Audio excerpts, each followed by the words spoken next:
மல்லி 2 ரூபாய் உன் குந்தலேறி குதிரும் பூ கோடி ரூபாய் பஞ்சு மிட்டாய் 5 ரூபாய் நீ பாதி தின்று தந்ததால் லட்ச ரூபாய்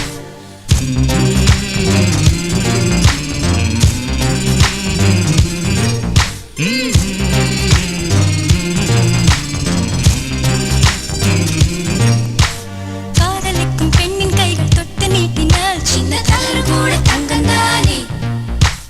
காதலிக்கும் பெண்ணின் வண்ண கண்ணம் ரெண்டிலே இன்னும் பருவம் கூட பவழம் தானே சிந்தும் வேர்வை தீர்த்தமாகும் சின்ன பார்வை மோட்சமாகும்